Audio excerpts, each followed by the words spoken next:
Philippine folk dancing incorporates influences from immigrants and conquerors while at the same time maintaining distinctly Filipino roots. Philippine folk dancing is a true reflection of daily life in past centuries while enchanting modern audiences at the same time. Many traditional dances were designed to thank the gods for natural and agricultural events such as rain and harvest. Many people were major influences in the movement of Philippine folk dances. Founders are the people who it originated from. If you were to go to their individual villages and watch them, it's their natural expression, the way they express themselves, the way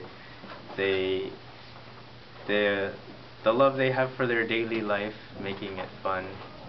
And that's where a lot of our dances came from, just as a way to entertain themselves, make their daily work entertaining, to exemplify how they interpret nature and all those things when they imitate birds.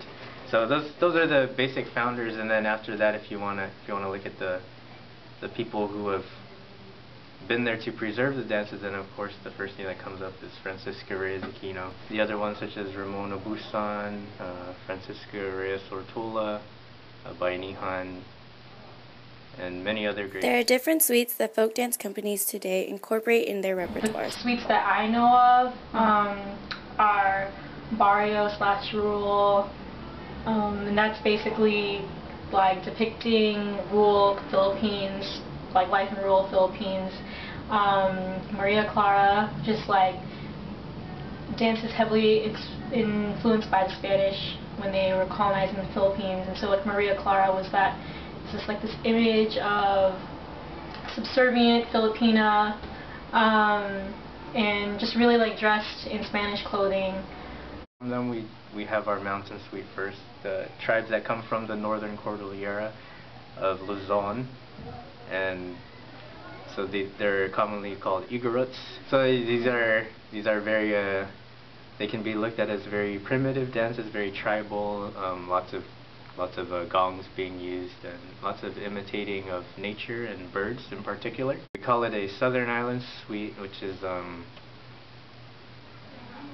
part of the many of the Filipinos that live in the islands of Mindanao and the Sulu archipelago, in particular those who have adapted the Islamic faith. So we see we focus on the tribes of the Maranao people, the Maguindanao people, the Yakan, the Bajau, and all of those types of cultures when we say the Southern Island. However, some suites are seen to be performed more than others.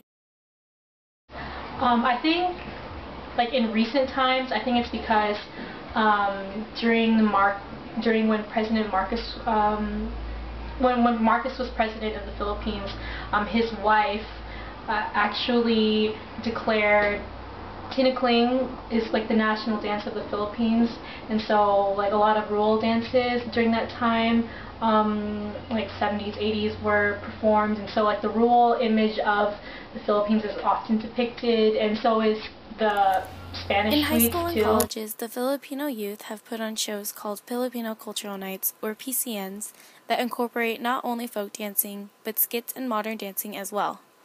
But because it has become so modernized today, many people are in debate about whether or not PCNs are a good representation of the Filipino culture. And about PCNs, Philippine Culture Nights, they're popping up everywhere, and they have been actually for many years.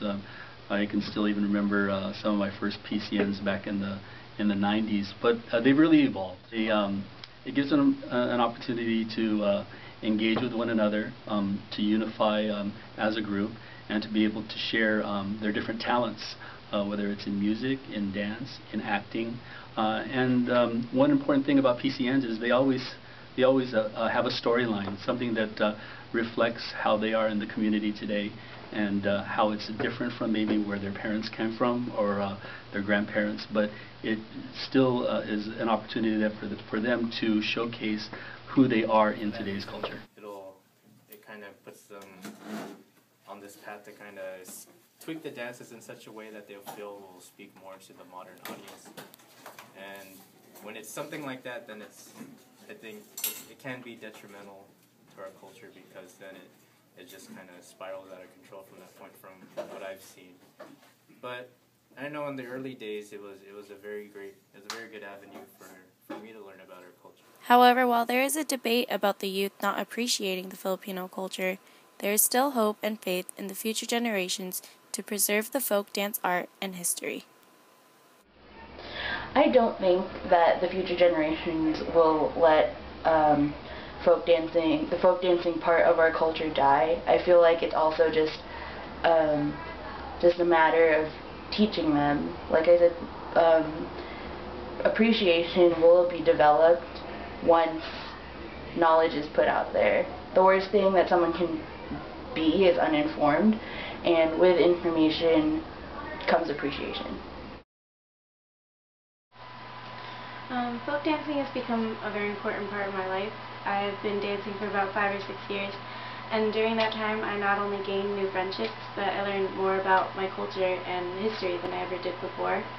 And now that I'm part of a Filipino club in college, I'm still continuing to learn more and more about the past.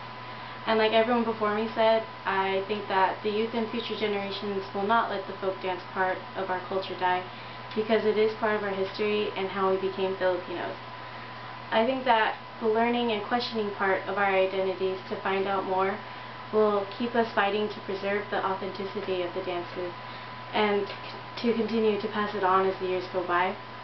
Dancing has been a part of us for hundreds of years, so I'm pretty sure that it will last for a few more. Thank you.